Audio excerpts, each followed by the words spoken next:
আসসালামু আলাইকুম। প্রিয় দর্শক, অন্য মঞ্চের আলাপচারিতায় আপনাদের সকলকে আমন্ত্রণ জানাচ্ছি।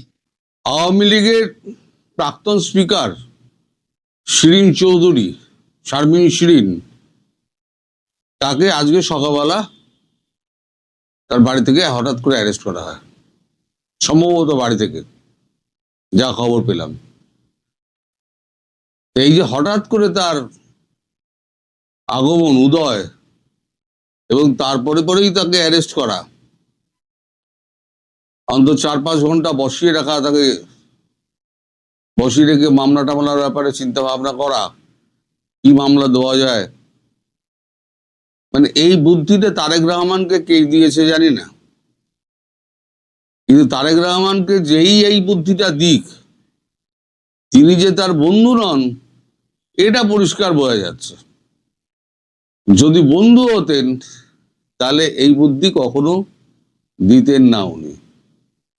কারণ আজকে খলিলুর রহমানকে যেখানে উনি পাঠাচ্ছেন আলোচনার জন্য, দুই দেশের সম্পর্কের উন্নতির আলোচনার জন্য, এবং 5টি পয়েন্ট যেটা নিয়ে আমি বললাম, 5টি পয়েন্ট নিয়ে আলোচনার যে কথা হবে 6টা-6:30টার সময়, ঠিক তার আগে এই শারমিন শিরিন, তার এই গ্রেপ্তারি বুঝিয়ে দিল যে বাংলাদেশ তার নিজের মতো করে চলবে। মানে তার আগের নীতিতেই, তারেক রহমান বিএনপির আগের নীতিতেই চলবে। ভারত বিরোধী যে তার যে এটা আছে, তার যে নীতিটা আছে বিএনপির, সেই রীতিতেই চলবে। ওইসব যত 10 নম্বর পয়েন্ট লেখা হয়েছিল না, 1 থেকে 10, সব ওগুলো ছিঁড়ে তারেক রহমান ফেলে দিয়েছেন। ফেলে মুখে ভালো ভালো কথা বলছেন। উনি একটি বিদেশি টেলিভিশনে সাক্ষাৎকারও দিয়েছিলেন যে কোনো দল নিষিদ্ধ হোক, এটা আমি মোটেই চাই না, তাহলে পরে আমিও একদিন নিষিদ্ধ হতে পারবো। উনি সব করছেন, কিন্তু ভারতকে কথা দিয়ে কোনো কথাই উনি রাখেননি। আবার লোক পাঠাচ্ছেন ভারতের সঙ্গে সম্পর্ক উন্নয়নের জন্য, এবং 5 দফা দাবি নিয়ে যে এই এই এই এই যে জিনিস ভারতবর্ষের কাছে বাংলাদেশ আশা করে। কোন মুখে আশা করে? ভারতবর্ষ কি বসে আছে শুধু দেওয়ার জন্য? আপনাদের কাছে প্রাপ্তি কিছু নেই, প্রাপ্য কিছু নেই, আমরা কিছু পেতে পারি না আপনার কাছে। আপনারা গঙ্গার জল চাইবেন, আমাদের গঙ্গার জল দিতে হবে। তিস্তার জল চাইবেন, আপনারা তিস্তার জল দিতে হবে। আপনারা তেল চাইবেন, আপনারা তেল দিতে হবে। আপনারা গ্যাস চাইবেন, আপনাদের গ্যাস দিতে হবে। খাদ্যপণ্য চাইবেন, খাদ্যপণ্য দিতে হবে, সব দিতে হবে। এরপরে বলবেন ট্রান্সশিপমেন্ট আমাদের দিন, সুযোগ করে দিন। তাও নয়, ভারতে আলোচনা যেই মানে ফলপ্রসূ হতো, ট্রান্সশিপমেন্টটা হয়তো খুলতো। আমি বলছি আপনাদের, ট্রান্সশিপমেন্টটা হয়তো খুলে যেত, আবার পূর্বের অবস্থায় চলে আসতো, ধীরে ধীরে যে সব ঠিক হতো। কিন্তু তারেক রহমান পুরো জিনিসটায় জল ঢেলে দিয়েছেন। আজকে সাবেক একে স্পিকারকে অ্যারেস্ট করে তিনি বুঝিয়ে দিলেন যে আমি আমার মতো চলবো, ভারতকে আমার মতো করে চলতে হবে। মানে উনি যে পথে চলবেন, ভারতকে চলতে বলবেন, ভারতকে সেই পথেই চলতে হবে। তার এই লোক পাঠানোর দরকার কি ছিল?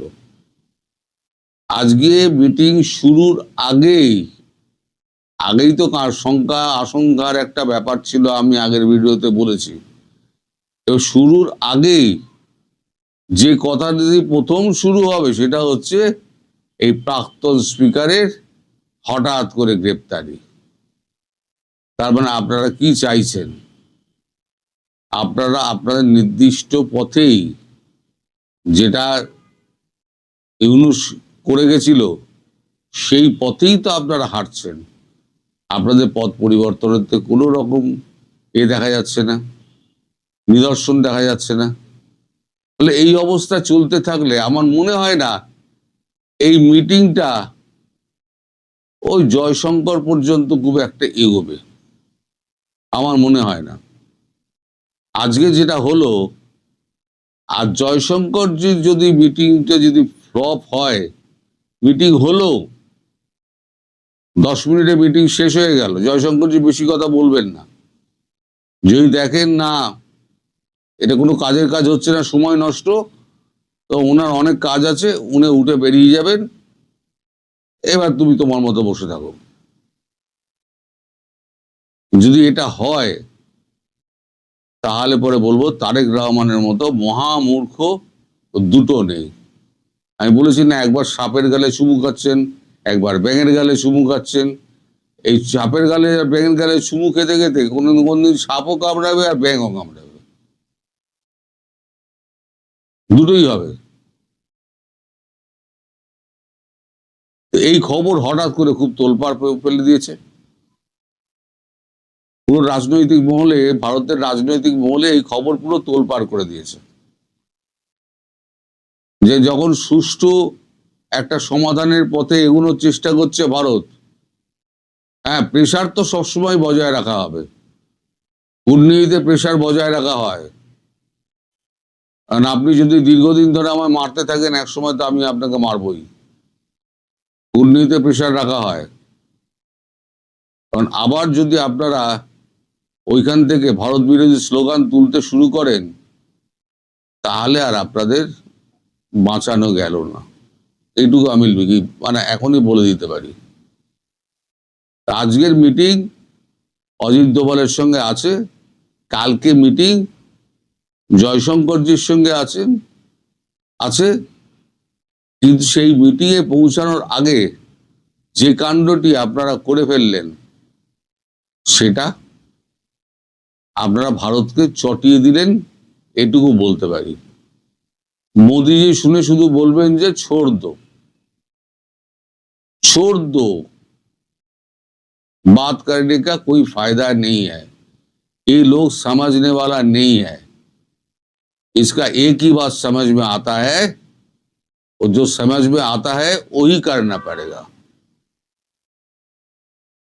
कुछ आदमी है जिसको डांडा पसंद होता है, এই ভাষায় উনি কথা বলেন, তো এই ভাষাতেই বলবেন। कुछ कुछ आदमी है जिसको डांडा में सुधारना पड़ता है, तो डांडा ही लगाना पड़ेगा।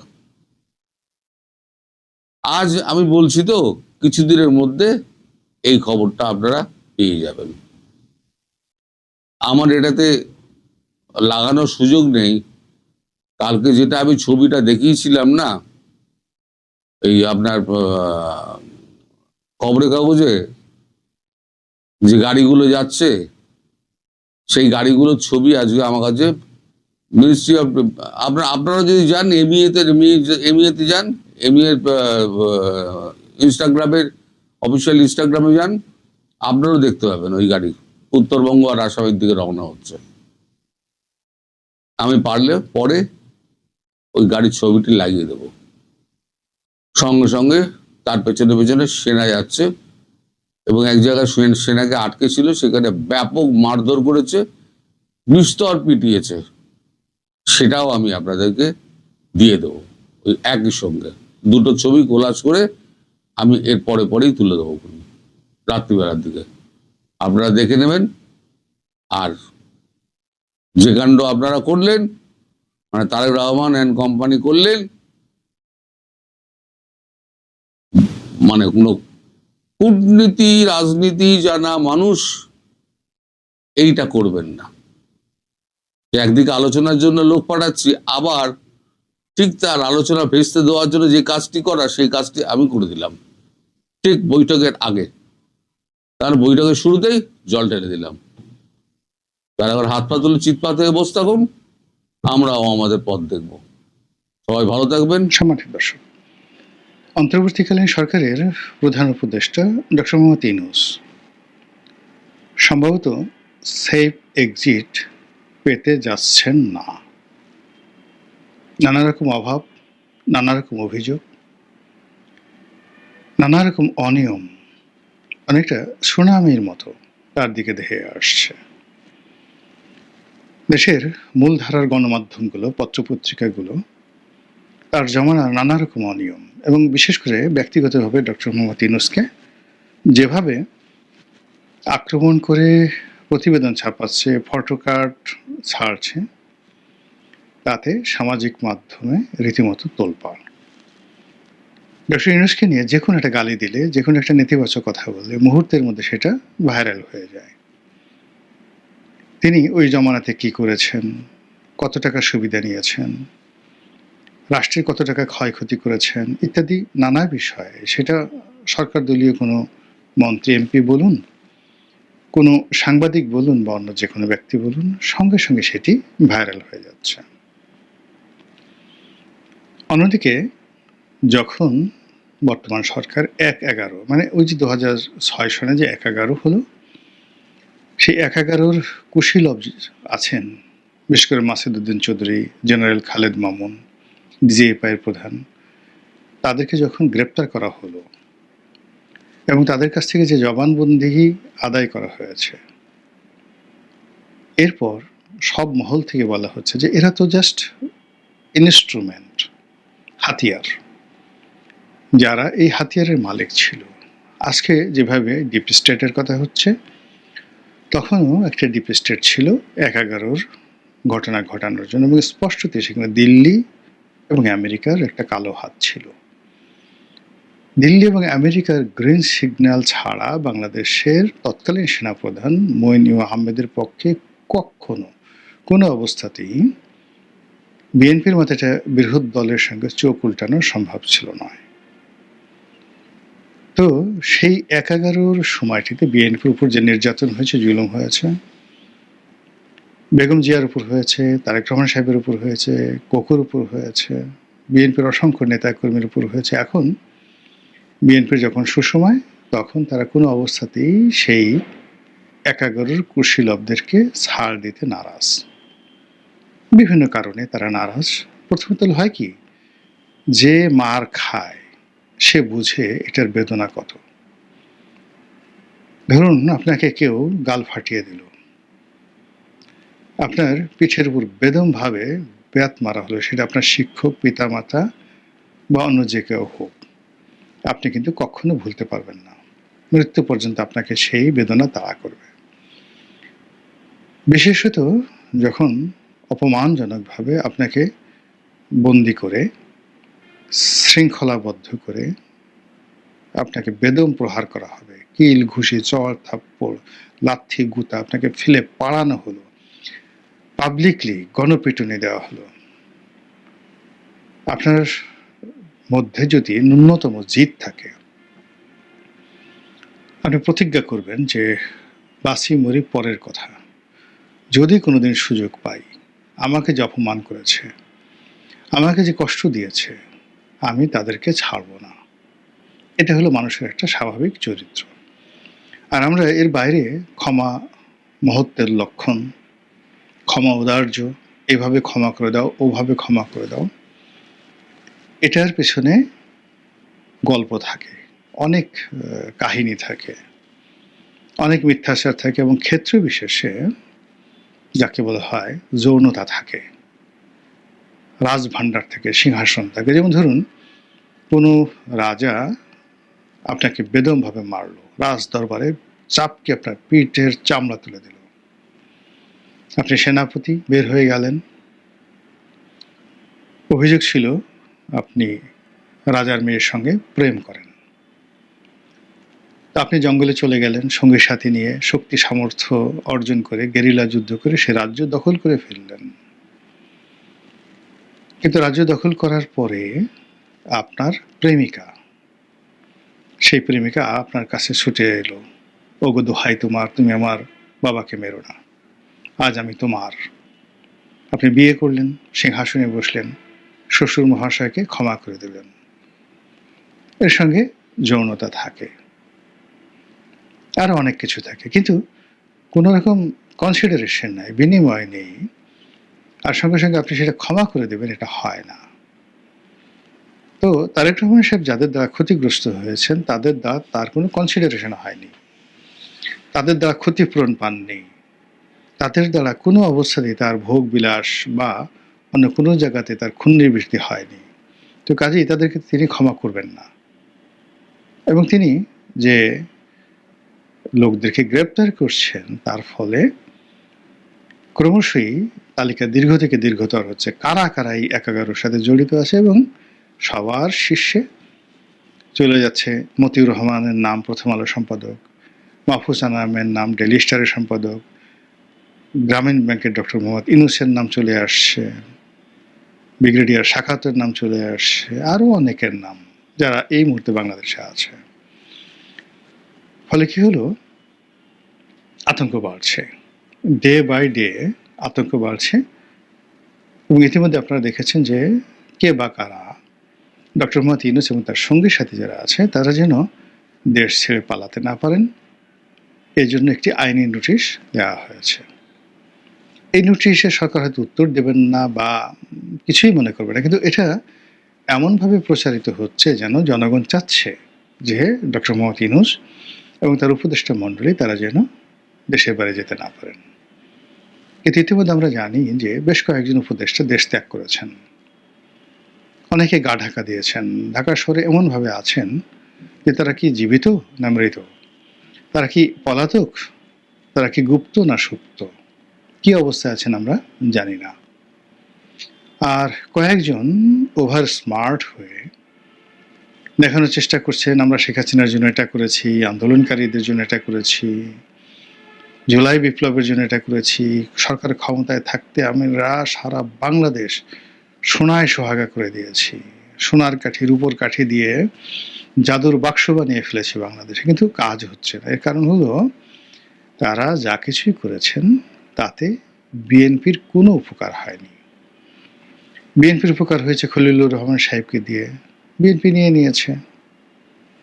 বিএনপির উপকার হয়েছে যাকে দ্বারা ডক্টর মোহাম্মদ ইউনূসের কাছাকাছি, তাদের সবাইকে বিএনপি রিহ্যাবিলিট করেছে।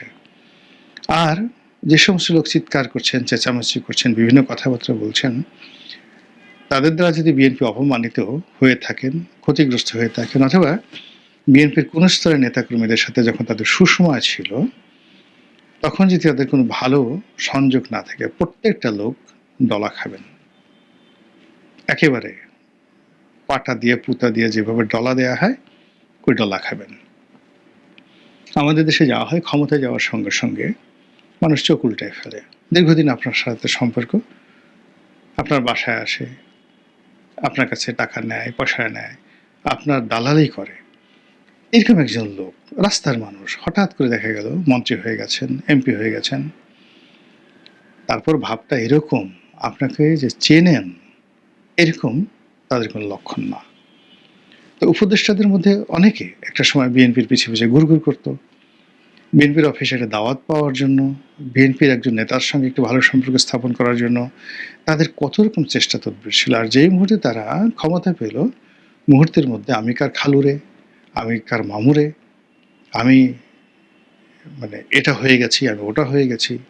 অনেক বড় বড় মানুষ তাদের মানে উপদেষ্টা যারা হয়েছিলেন তাদের আত্মীয় স্বজন, বন্ধু বান্ধব তাদের অফিসে গিয়ে তাদের দ্বারা অপমানিত হয়েছেন, লাঞ্ছিত হয়েছেন, এবং অনেকে কান্নাকাটি পর্যন্ত করে আসছেন যে মানুষ এত দ্রুত খারাপ হয় কি করে, এত দ্রুত এত উদ্যত হয় কি করে। মুহূর্তের মধ্যে তারা এত দুর্নীতিবাজ, অনেকের বিরুদ্ধে দুর্নীতির বিস্তর অভিযোগ আসছে। তো এই যে উপদেষ্টা, সেই উপদেষ্টাদের একটা বিরাট অংশ নিয়ে আমাদের এই সমাজে অসন্তোষ আছে সাধারণ মানুষের মধ্যে। অনেকে তাদের দ্বারা ক্ষতিগ্রস্ত হয়েছেন, ব্যক্তিগতভাবে তাদের দ্বারা কেউ উপকৃত হয়েছেন এরকম কোনো নজির নাই।